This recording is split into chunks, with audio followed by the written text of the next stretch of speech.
হয়, ডিগবৈ সমষ্টিক লৈ যথেষ্ট উৎকণ্ঠা বাঢ়িছে। দিনক দিনে উৎকণ্ঠা বাঢ়ি গৈছে। নতুন নতুন মুখৰ আবিৰ্ভাৱ ঘটিছে ডিগবৈ সমষ্টিত। কংগ্ৰেছেই হওক বা বিজেপিয়ে হওক, তেওঁলোকে কঁকালত টঙালি বান্ধি ৰণকৌশল তৈয়াৰ কৰিছে আৰু সমষ্টিটোৰ অলিয়ে গলিয়ে এতিয়া তেওঁলোকে এখনৰ পাছত আনখন মিটিং, আনখন আলোচনা, প্ৰত্যেক ঘৰে ঘৰে গৈ তেওঁলোকে ভোটাৰসকলক লগ কৰাৰ পৰিলক্ষিত হৈছে। এতিয়া এক প্ৰকাৰে ক'বলৈ গ'লে ডিগবৈ সমষ্টি এতিয়া ৰাজনৈতিক তুংগত উঠিছে।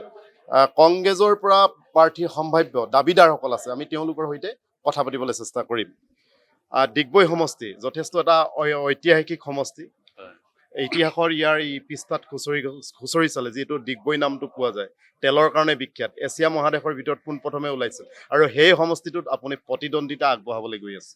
কি ক'ব, আপোনাৰ ৰণকৌশল কি?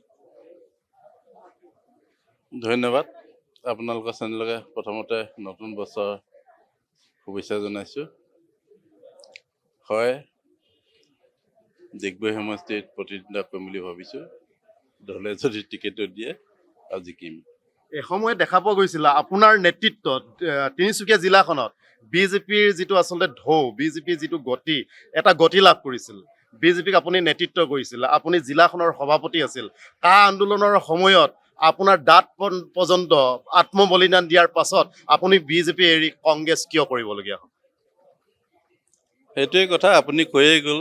কা আন্দোলনৰ টাইমত দাঁত পৰ্যন্ত মই হেৰুৱাবলগীয়া হৈছে।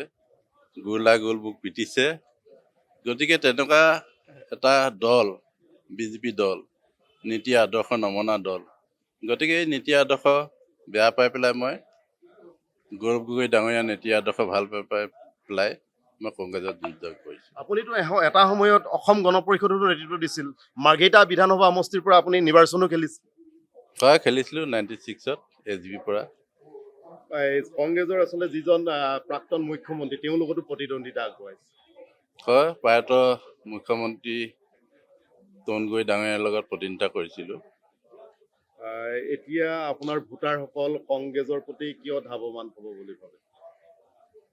চব এতিয়া বিজেপি দলটো যেনেকৈ ৰাজতন্ত্ৰ হিচাপে চলাইছে হিমন্ত বিশ্ব শৰ্মা ডাঙৰীয়াই, আৰু এনেকৈ যদি চলাই থাকে অসমখন ধ্বংস হ'বলৈ বেছি টাইম নালাগে।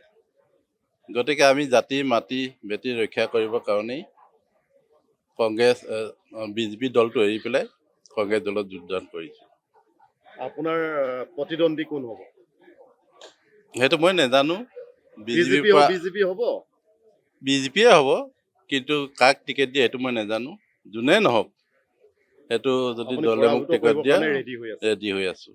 হয়, এয়া হ'ল লক্ষেশ্বৰ মৰাণ। এসময়ত অসম গণ পৰিষদক নেতৃত্ব দিছিল, পৰৱৰ্তী সময়ত ভাৰতীয় জনতা পাৰ্টীক নেতৃত্ব বহন কৰিছিল। কা আন্দোলনৰ সময়ত তেওঁ আচলতে গুৰুলকৈ মাৰো খাইছিল, ৰাইজে আচলতে পিটিছিল তেওঁক কা আন্দোলনৰ সময়ত। আৰু সেইজন ব্যক্তিয়ে ইতিমধ্যে আহি বিজেপি দল ত্যাগ কৰি বিজেপি আচলতে যিবোৰ নীতি আদৰ্শ তাক তেওঁ আচলতে আজি তাৰিখত ভাল নাপায়। অসম জাতীয় কংগ্ৰেছত তেওঁ যোগদান কৰিছে, ভাৰতীয় জাতীয় কংগ্ৰেছত যোগদান কৰিছে আৰু ইতিমধ্যে তেওঁ প্ৰাৰ্থীৰ প্ৰত্যাশী জলে যদি টিকট দিয়ে তেতিয়াহ'লে ডিগবৈ সমষ্টিত নিশ্চিতভাৱে জয় লাভ কৰাৰ এটা ইংগিত গ্ৰহণ কৰিছে কংগ্ৰেছে। তাক তেওঁ ইতিমধ্যে অসম লাইভৰ সন্মুখত অৱগত কৰিছে।